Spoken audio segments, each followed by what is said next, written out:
నమస్కారం, news vision కు స్వాగతం. ముందుగా వార్తల్లోని ముఖ్యాంశాలు.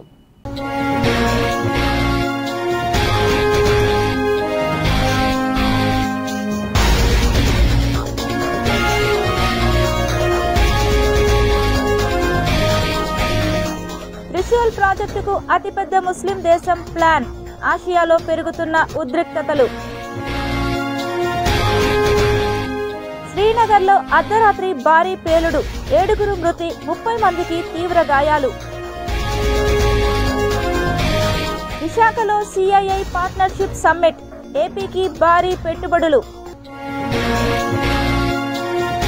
మరో అల్పపీడనం, బాంబు పేల్చిన వాతావరణ శాఖ. అలిపిరి పాదాల మండపానికి పూర్వ వైభవం, ఆర్కియాలజీ సర్వే ఆఫ్ ఇండియా అధికారుల బృందం పరిశీలన.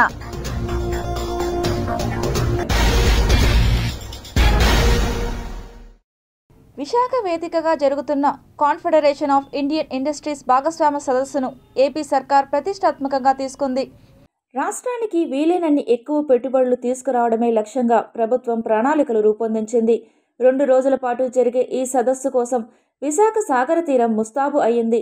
నగరంలోని ప్రధాన రహదారులను విద్యుత్ దీపాలతో అలంకరించారు. కూడళ్లను మరింత ఆకర్షణీయంగా తీర్చిదిద్దారు. ఈ సదస్సుకు దాదాపు 40 దేశాల నుంచి 3000 మంది ప్రతినిధులు హాజరు కానున్నట్లు అంచనా.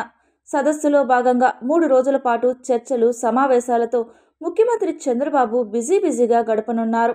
ఈ సదస్సు ద్వారా దాదాపు 10 లక్షల కోట్ల మేర పెట్టుబడులు వస్తాయని ఏపీ సర్కార్ భావిస్తోంది. సిఐఐ 30వ భాగస్వామ్య సదస్సు 2025లో 19 ప్లీనరీలు జరగనున్నాయి. ఇందులో పలువురు జాతీయ, అంతర్జాతీయ పారిశ్రామిక వ్యాపారవేత్తలు పాల్గొంటున్నారు. ఏకకాలంలో వేరువేరు సమావేశ హాళ్లలో 3 ప్లీనరీలు సమాంతరంగా జరగనున్నాయి. సిఐఐ సదస్సు ప్రారంభం తర్వాత టెక్నాలజీ, ట్రస్ట్ అండ్ ట్రేడ్ కార్యక్రమం జరగనుంది. మధ్యాహ్నం ఏఐ ఫర్ వికసిత్ భారత్ సమావేశంలో సీఎం పాల్గొంటారు. తర్వాత సింగపూర్ నుంచి విజయవాడకు డైరెక్ట్ ఫ్లైట్ సర్వీసులు నడిపేలా ఆ దేశ ప్రతినిధులతో ప్రభుత్వం ఒప్పందం కుదుర్చుకోనుంది. ఇక సాయంత్రం ఏపీలో ఆర్థిక శాఖ నిర్వహించే రీఇమేజినింగ్ పబ్లిక్ ఫైనాన్స్ సమిట్లో ముఖ్యమంత్రి చంద్రబాబు పాల్గొన్నారు. సంజీవ్ గోయంకా గ్రూప్ వైస్ చైర్మన్తో సమావేశంలో వివిధ అంశాలపై చర్చించారు.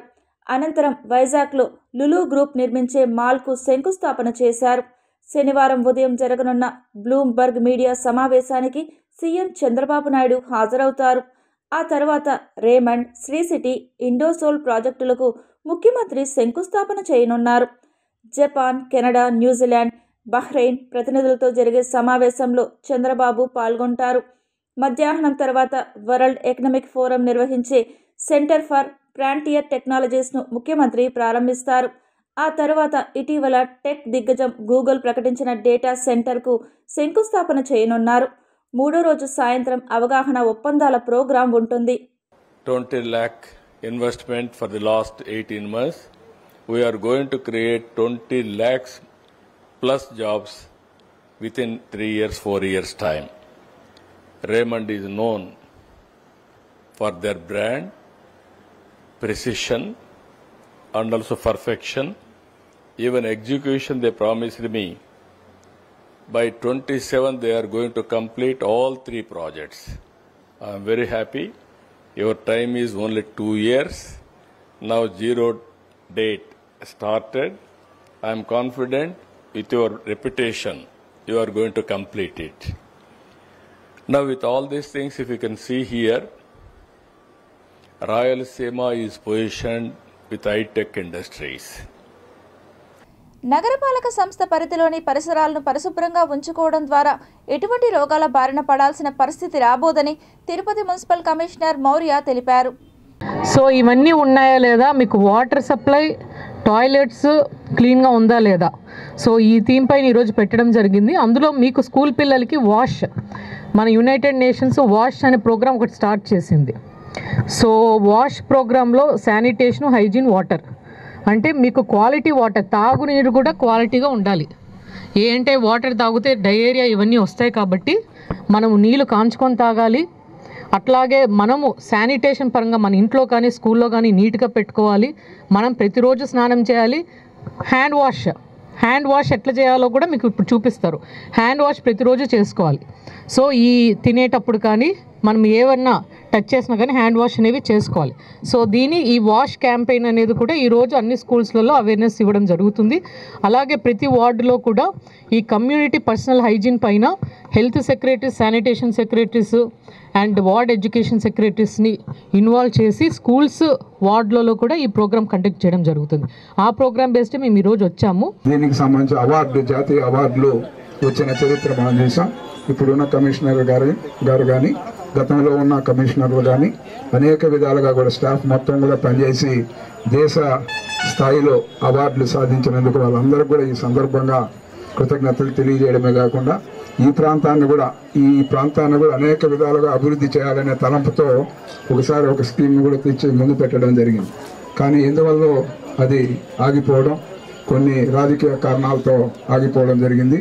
కానీ అది కానీ వచ్చింటే బ్రహ్మాండంగా మన బిడ్డలందరూ కూడా, ఎందుకంటే మీరందరూ కూడా కష్టపడే వ్యక్తులు, ఒక సిటీని క్లీన్ అండ్ గ్రీన్ చేయాలన్నా, క్లీన్గా ఉంచుకోవాలన్నా మీరందరి కష్టం దాంట్లో ఉంటుంది. కానీ మన బిడ్డలందరూ కూడా ఈ ప్రాంతంలో ఏ విధంగా ఉన్నారో మనం చూస్తాను. దాంట్లో మంచి పేరు కూడా సెలెక్ట్ చేయడం జరిగింది మన కౌన్సిల్లో. చాలా సంతోషం. ఎందుకంటే ఈ కాలనీ ఒకప్పుడు చాలా ఇదిగా ఉండేది. మేడం గారు వచ్చిన తర్వాత ఇక్కడ పెయింటింగ్ కానీ ఇవన్నీ కూడా వేసిన తర్వాత దాన్ని నారా చంద్రబాబు నాయుడు ముఖ్యమంత్రి గారు, అలాగే నారా లోకేష్ గారు చిత్రంలో పెట్టడం కూడా చాలా సంతోషకరం. ఈ కాలనీ మీద ప్రత్యేక శ్రద్ధ పెట్టిన నగరపాలక కమిషనర్ గారికి, అలాగే సుగుణమ్మ గారికి, ఇక్కడ అధికారులందరికీ కూడా పేరు పేరున ధన్యవాదాలు. అలాగే ఈ వార్డు నుంచి వచ్చిన నాయకులకు, కార్యకర్తలకు, అధికారులందరూ కూడా ధన్యవాదాలు తెలుపుకుంటూ, మన ఇల్లు శుభ్రంగా పెట్టుకుంటే మన కాలనీ శుభ్రంగా ఉంటుంది, మన కాలనీ శుభ్రంగా పెట్టుకుంటే మన ఊరు శుభ్రంగా ఉంటేనే, దాంట్లోనే మీరందరూ కూడా ఈ కాలనీలో ఉండే వాళ్ళందరూ కూడా ఇంటింటికి ఇలాగా పెయింటింగ్ వేసి కమిషనర్ గారు తగిన శ్రద్ధ చూపిస్తున్నారు. కాబట్టి మనం కూడా స్వచ్ఛందంగా చేస్తున్నారు, డ్యూటీలని కాకుండా. అదేవిధంగా మన నారా చంద్రబాబు నాయుడు గారు ఏదైతే తీసుకున్నారో ప్రతిష్టాత్మకంగా, దాన్ని అనుసరించి ఇక్కడ మేడం గారు కూడా నిజంగా మేము కూడా ఇక్కడ వచ్చి చూసినప్పుడు ఇది ఎక్కడో వేరే ఊర్లో ఉన్నట్టుంది. ముందు వచ్చినప్పుడు ఏదోలా ఉండింది, ఇప్పుడు చూస్తే ఈ పరిశుభ్రత కానీ ఇక్కడ చాలా బాగా తీర్చిదిద్దారు. ఎవరికైతే అవసరమో ఇక్కడ అలాంటివన్నీ కూడా సౌకర్యాలు కల్పించి ఈరోజు పిల్లలకు కూడా అవగాహన చేయడానికి ఎలా చేయాలి, పరిశుభ్రత ఎలా చేయాలి, హ్యాండ్ వాష్ ఎలా చేసుకోవాలి వాళ్ళకి నేర్పించినప్పుడు పిల్లలు ఇంట్లో వాళ్ళకు కూడా చెప్పడానికి అవకాశం ఉంటుంది. కాబట్టి ఈ ప్రోగ్రాం సక్సెస్ఫుల్గా. టీటీడీ పరకామణి భారీ కుంభకోణంలో ప్రధాన సాక్షిగా ఉన్న ఏవీఎస్ఓ సతీష్ కుమార్ మరణాన్ని రైల్వే పోలీసులు హత్యగా ఎఫ్ఐఆర్ కట్టడాన్ని గమనిస్తే తెర వెనుక ప్రధాన సూత్రధారులే ఈ హత్య వెనుక పాత్రధారులంటూ తిరుపతి మాజీ ఎమ్మెల్యే సుగుణమ్మ తిరుపతి ప్రెస్ క్లబ్లో అనుమానం వ్యక్తం చేశారు. కుట్రలు కుతంత్రాలు పన్నడంలో వారు వైకాపా ప్రభుత్వం కానివ్వండి, కరుణాకర్ రెడ్డి టీం కానివ్వండి, సిద్ధహస్తులు అని నిరూపణ చేయడానికి ఇంకేమీ అవసరం లేదు. వివేకానంద రెడ్డి కేసు కానీ, ఈనాడు జరిగినటువంటి ఏవీఎస్ఓ సతీష్ కుమార్ గారి మరణం కానీ, ఆనాడు జరిగినటువంటి పరిటాల రవి హత్య కేసులో మరి అప్రూవల్ని చంపడం కానివ్వండి. కాబట్టి ప్రజలకు అన్నీ తెలుసు, ప్రజలందరూ కూడా చూస్తున్నారు. మీరేదో కళ్ళబొల్లి మాటలు చెప్పి డైవర్షన్ పాలిటిక్స్ చేయాలంటే ఎవరు కూడా మీ మాటలు వినేవాళ్ళు లేరు, మిమ్మల్ని నమ్మేవాళ్ళు లేరు, మిమ్మల్ని విశ్వసించే వాళ్ళు లేరని మీరు తెలుసుకొని బాధ్యతారహితంగా మరి మీరు ప్రవర్తించాలని కూడా నేను కోరుకుంటున్నాను. ఈరోజు రాజకీయ వేధింపు అంటున్నారు. రాజకీయ వేధింపు అనే ఆరోపణలకు ఎలాంటి ఆధారాలు లేవు. ఊరికే ఏదో ప్రెస్ ఉంది కదా, మన మీడియా ఉంది కదా అని ఏదంటే అది చెప్పేసి ప్రజలను, భక్తుల్ని మనోభావాలు దెబ్బతీసి వాళ్ళను మరి భయభ్రాంతులకు గురి చేస్తున్నటువంటి ఈ భూమన కరుణాకర్ రెడ్డి అతను తిరుపతి వాసిగా అసలు సిగ్గుతో తల వంచుకోవాల్సిన అవసరం ఎంతైనా ఉంది. ఈరోజు మరి పరకామణి కేసు విచారణ హైకోర్టు పర్యవేక్షణలో కొనసాగుతుంది. ఇలాంటి కేసుల్లో సిట్టు, సిఐడి, పోలీస్ శాఖలు ఏ రాజకీయ ఒత్తిడికి లోబడవు. ఏ రకమైన పత్రాలు, విచారణ రికార్డులు లేదా సాక్ష్యాలు చూపకుండానే చేసిన ఆరోపణలు పూర్తిగా అసత్య ప్రచారం. శ్రీ వెంకటేశ్వర వైద్య విజ్ఞాన సంస్థ స్విమ్స్, శ్రీనాథ సహృదయ సాహితీ సంయుక్త ఆధ్వర్యంలో పదిలం పదిలం పసి హృదయం చిన్నపిల్లల గుండె జబ్బుల అవగాహన కార్యక్రమంలో భాగంగా స్విమ్స్ పద్మావతి మహిళా వైద్యశాల ఓపీడీ విభాగంలో 2 రోజుల పాటు నిర్వహించిన పోస్టర్ ఎగ్జిబిషన్ను ఘనంగా ముగించారు. ఈ చిన్న పిల్లలు పెరిగి పెద్దవాళ్ళు అవడంలో సంఘంలో ఉన్న అనేక మందికి డాక్టర్లు, నర్సెస్, టెక్నీషియన్స్కే కాకుండా మెడికో సోషల్ వర్కర్సు, టీచర్సు అందరికీ కూడా ఈ జబ్బుల పట్ల, ట్రీట్మెంట్ పట్ల అవగాహన ఉండాలి. ఆ అవగాహన ఉండాలి అనే ఉద్దేశంతో చాలా సరళమైన తెలుగులో మరి ఆంగ్లంలో ఈ పోస్టర్ ఎగ్జిబిషన్ పెట్టాము. ఇది ఇక్కడ మన దగ్గర ఉన్నటువంటి చదువుకుంటున్న అనేక మంది పిల్లలకి, అలాగే సాధారణ ప్రజలకు అందరికీ కూడా ఉపయోగపడుతుంది. ఆ ఉద్దేశంతో వీళ్ళు ఈ అవకాశాన్ని సద్వినియోగం చేసుకోవాలని కోరుకుంటున్నాం. ఈ కార్యక్రమాన్ని ప్రారంభించినటువంటి మన cardiology HOD, senior most cardiologist ఆంధ్రప్రదేశ్లో రాజశేఖర్ గారికి మేము కృతజ్ఞతలు తెలుపుకుంటూ ఉన్నాం. One other difference between the past and now is hitherto congenital heart diseases oftentimes were recognized only in the adult life, but now because of the improved health infrastructure, congenital heart diseases are oftentimes recognized in the first year of life itself, even if they are not producing symptoms for the child. Another important difference is previously all these congenital heart diseases were treated by operation, but nowadays almost all PDS, 90% of atrial septal defects and more than 50% of ventricular septal defects can be treated without surgery by the interventional cardiologist.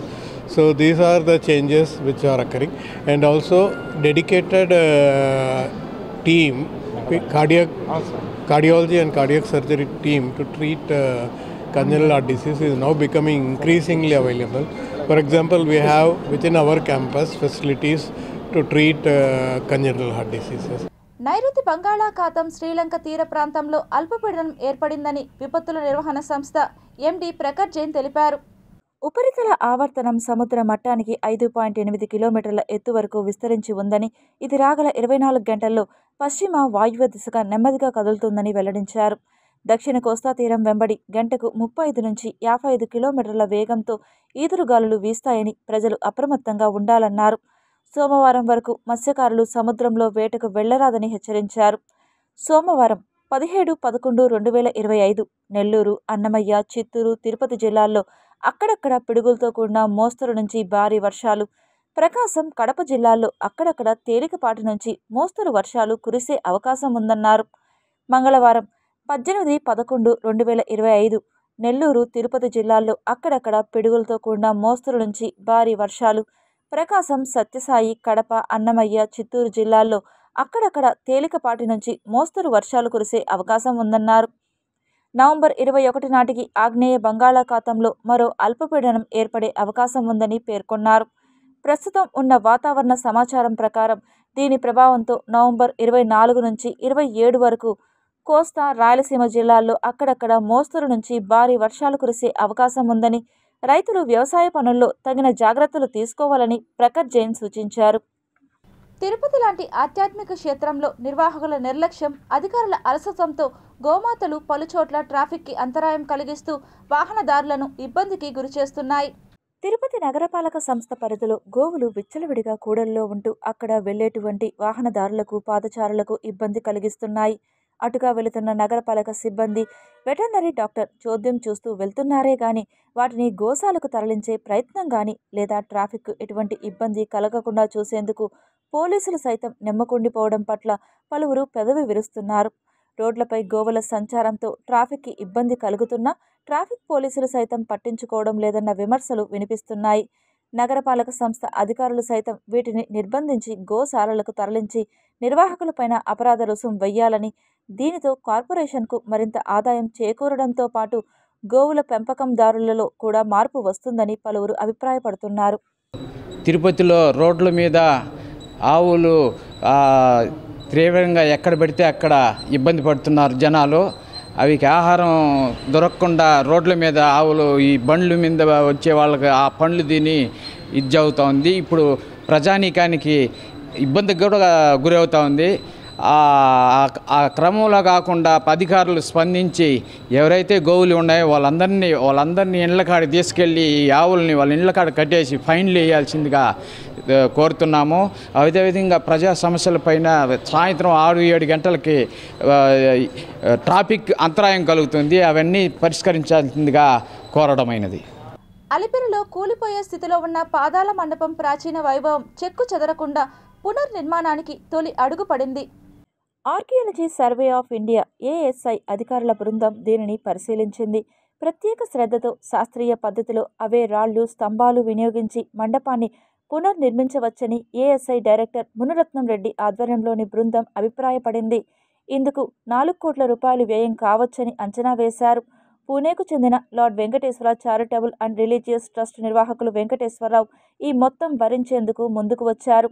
శ్రీకాళహస్తిలో 7 కోట్ల రూపాయలతో leakage పనులు, సింహాచలం, శ్రీశైలం వంటి పుణ్యక్షేత్రాల్లో మరమ్మత్తు పనులను పురాతన పద్ధతిలో ఇప్పటికే వీరి ఆధ్వర్యంలో జరిగాయి. పాదాల మండపాన్ని పరిశీలించిన ASI బృందంలో Bengaluru deputy engineer G Srinivasulu, Hyderabad deputy engineer Krishna Chaitanya కూడా ఉన్నారు. 450 ఏళ్ల క్రితం విజయనగర రాజుల కాలంలో పాదాల మండపాన్ని నిర్మించారు. 15 ఏళ్లుగా రాళ్లు, పైపెచ్చులు, గోడలు పడిపోతూ ప్రమాదకరంగా మారింది. దీని స్థానంలో కొత్తది నిర్మించాలా, మరమ్మతులు చేయాలా అనే చర్చ జరిగింది. TTD chairman BR Naidu, TTD అధికారులు ఆర్కియాలజీ విభాగం సంప్రదించడంతో ఈ బృందం తిరుపతికి వచ్చింది. మంగళం నుండి సెట్టిపల్లి రైల్వే గేటు వరకు రోడ్డు పనులు సంవత్సరాల తరబడి నత్తనడకన సాగుతుండటంతో నగరవాసులు తీవ్ర అసౌకర్యానికి గురవుతున్నారు. తిరుపతి మంగళం నుండి సెట్టిపల్లి రైల్వే గేట్ వరకు 100 అడుగుల రోడ్డు నిర్మాణం గత 2 సంవత్సరాలుగా నత్తనడకన సాగుతోంది. ఈ రహదారిని ఆనుకుని పలు సంస్థల గోడౌన్లతో పాటు చిన్న మధ్య తరహా పరిశ్రమలు కూడా పదుల సంఖ్యలోనే ఉన్నాయి. వాస్తవానికి ఈ రోడ్డు తుడా పరిధిలో ఉన్న భక్తులకు సౌకర్యంగా ఉంటుందని గత ప్రభుత్వం టీటీడీకి అప్పజెప్పింది. 2023 చివర్లో రోడ్డు నిర్మాణ పనులు ప్రారంభించిన తరువాత 6 నెలలకే అడ్డంకులు ఎదురవడంతో రోడ్డు నిర్మాణ పనులను నిలిపివేశారు. ఈ రోడ్డుకు ఇరువైపులా భూమిలో తెలుగంగ నీరు సరఫరా పైపులు ఉండడం, రోడ్డు విస్తరణలో భాగంగా తవ్వే సమయంలో ఆ పైపులు పగిలిపోయి నీరు వృధా అవుతుండడంతో ఈ రోడ్డు పనులు ముందుకు సాగలేదు. ఇంతలో రాష్ట్ర ఎన్నికల నేపథ్యంలో ప్రభుత్వాలు మారడంతో టీటీడీ ఇంజనీరింగ్ విభాగంలో అవకతవకలు జరిగినట్లు ప్రస్తుత ప్రభుత్వం విజిలెన్స్ విచారణకు ఆదేశించారు. దీంతో రోడ్డు పనులను గత ఏడాది ఆగస్టు నుంచి 1 ఇంచు కూడా ముందుకు సాగలేదు. టెండర్ దక్కించుకున్న కాంట్రాక్టర్ రోడ్డు మధ్యలో ఉన్న బ్రిడ్జిని కూలదోసి కొత్తగా నిర్మాణం చేపట్టారు. ఈ బ్రిడ్జి నిర్మాణ పనులు గత 6 నెలలుగా సగం కూడా పూర్తి కాకపోవడం, ప్రత్యామ్నాయ రోడ్డు కూడా సరిగ్గా ఏర్పాటు చేయకపోవడంతో ఈ లారీలో రాకపోకలు సాగించే ప్రజలు తీవ్ర ఇబ్బందులకు గురవుతున్నారు. ప్రస్తుతం ఈ రోడ్డు పనులు అసంపూర్తిగా సాగుతూ ఉండడంతో ప్రజలు 10 కిలోమీటర్ల మేర చుట్టూ తిరిగి గమ్యస్థానాలకు చేరవలసి వస్తోంది. తుడాకు గాని అటు టీటీడీకి గాని రోడ్డు పనులు పూర్తి చేయాలని ఆలోచన లేకపోవడంతో స్థానికుల నుండి పలు విమర్శలు వ్యక్తమవుతున్నాయి. ఇకనైనా దీనిపై దృష్టి సారించి త్వరితగతిన రోడ్డు పనులను పూర్తి చేయాలని పలువురు కోరుకుంటున్నారు. దాదాపు 2 సంవత్సరాల 6 నెలల పాటు ఒక రోడ్డును కంప్లీట్ చేయడానికి ఈరోజు ఎందుకని అంత తాస్కారంగా వ్యవహరిస్తున్నారని చెప్పనని ఈరోజు అడగాల్సినటువంటి పరిస్థితి ఏర్పడిపోయింది. ఈరోజు ఆ రోడ్డు కనుక కంప్లీట్ అయిపోతే అక్కడ ఉన్నటువంటి ఇండస్ట్రియల్ ఎస్టేట్కి సంబంధించినటువంటి ఏదైనా CRSలకు సంబంధించినటువంటిదైనా రేణిగుంటకు పోవాలన్నా, తిరుచానూరుకు పోవాలనుకున్నా అట్లాంటి భక్తులంతా కూడా డైరెక్ట్గా అట్నుంచి అట్టే తిరుపతి ట్రాఫిక్ లేకుండా అట్నుంచి అట్టే వెళ్ళడానికి అవకాశం ఉంది. కానీ ఆ పనులన్నీ కూడా చాలా నత్తనడకగా జరుగుతున్నటువంటి పరిస్థితి. ఆ రోడ్డు పైన ఎవరు కూడా పోలేనటువంటి పరిస్థితి. మొత్తం కూడా రోడ్లో రాళ్ళన్నీ కూడా తేలిపోయినాయి. అదేవిధంగా మట్టి అంతా కొట్టుకొని పోయింది. అవంతా తెలుగంగ పైపులు పగిలిపోయినాయి. ఆ పైపులు పగిలిపోతే కూడా దాన్ని కనీసం చూసుకొని ఆ రకంగా చేస్తున్నటువంటి పరిస్థితి కూడా కనిపించట్లేదు. దీని పట్ల చాలా నిర్లక్ష్యంగా వ్యవహరిస్తున్నారు. ఇప్పుడు తుడా చైర్మన్ ఉన్నారు. TUDA chairman accepts board member. ఆయన అక్కడ దానికి సంబంధించినటువంటి విషయాలైనా చర్చించి ఆ రకంగా ఎందుకని ఈరోజు ఆ రోడ్డును పూర్తి చేయలేదని చెప్పిన ఈరోజు మేము అడుగుతా ఉన్నాం. కాబట్టి తక్షణమే ఆ రోడ్డుకు సంబంధించినటువంటిది బాగు చేయాలా.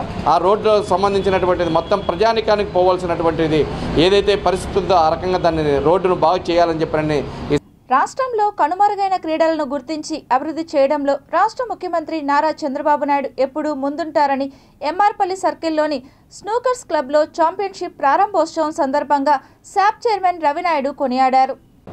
ఈరోజు దేశవ్యాప్తంగా ముఖ్యంగా ఆంధ్రప్రదేశ్లో స్నూకర్ గేమ్ను కూడా మేము రికగ్నైజ్ చేయడంతో పాటు ఆ గేమ్లో కూడా నేషనల్ స్థాయిలో ఇంటర్నేషనల్ స్థాయిలో రాణించే వాళ్ళకి ఉద్యోగాలు ఇచ్చే కార్యక్రమం కూడా శ్రీకారం చుట్టాం.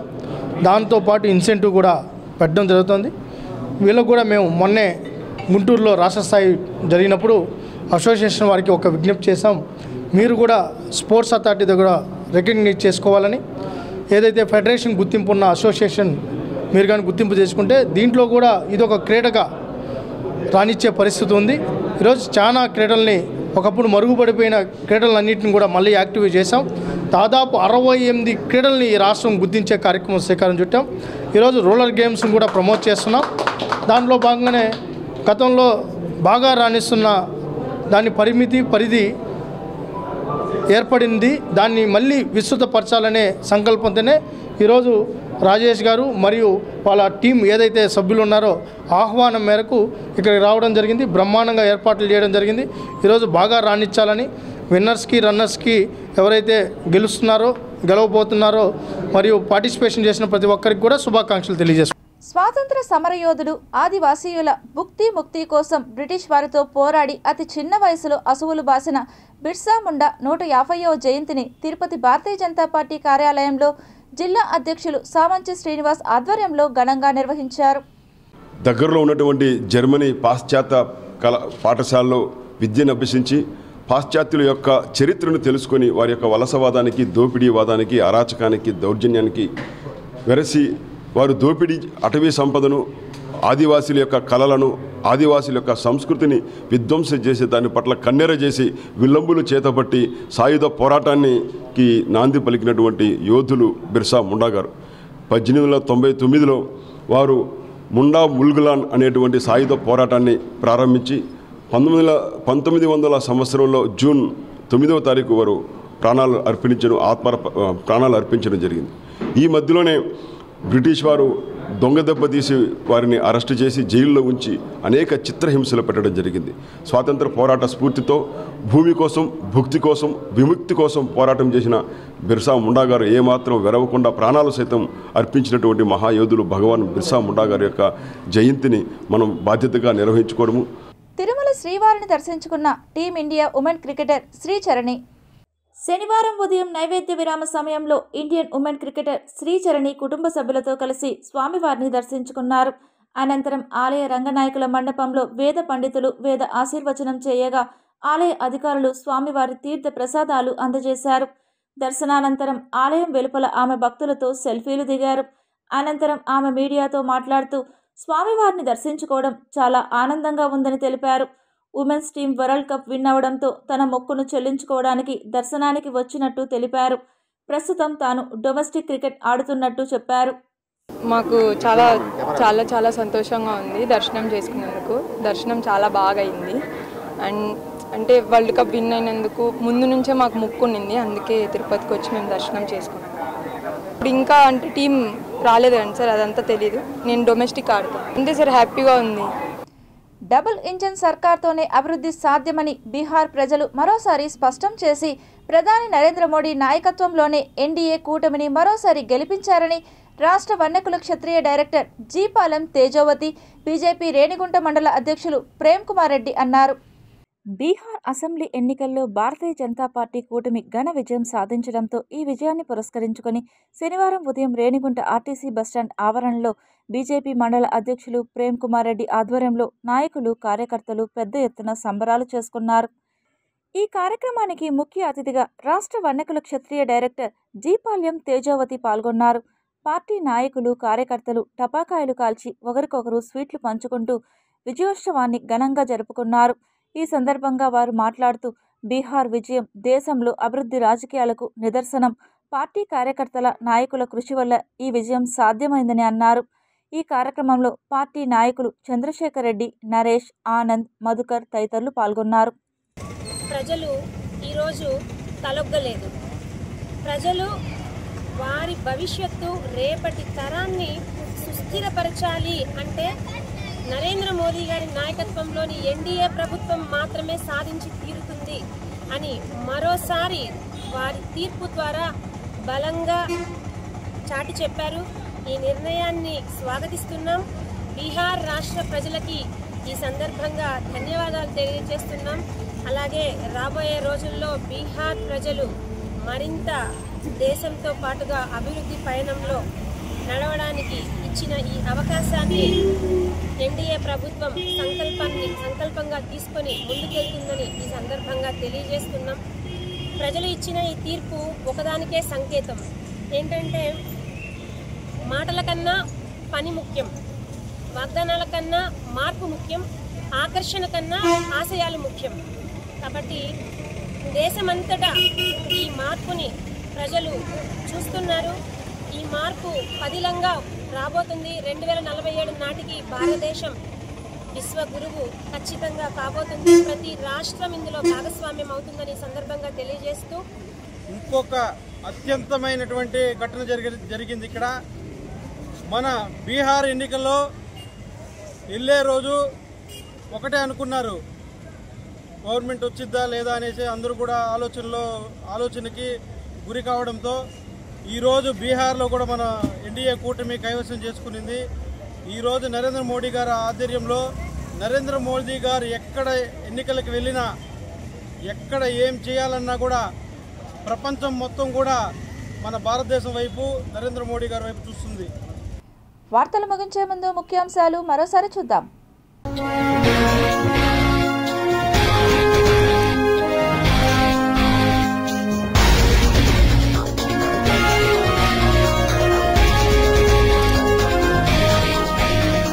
త్రిశూల్ ప్రాజెక్టుకు అతిపెద్ద ముస్లిం దేశం ప్లాన్, ఆసియాలో పెరుగుతున్న ఉద్రిక్తతలు.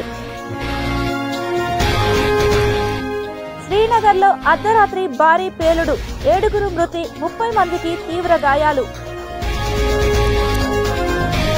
విశాఖలో సిఐఐ పార్ట్నర్షిప్ సమ్మిట్, ఏపీకి భారీ పెట్టుబడులు. మరో అల్పపీడనం, బాంబు పేల్చిన వాతావరణ శాఖ. అలిపిరి పాదాల మండపానికి పూర్వ వైభవం, ఆర్కియాలజీ సర్వే ఆఫ్ ఇండియా అధికారుల బృందం పరిశీలన.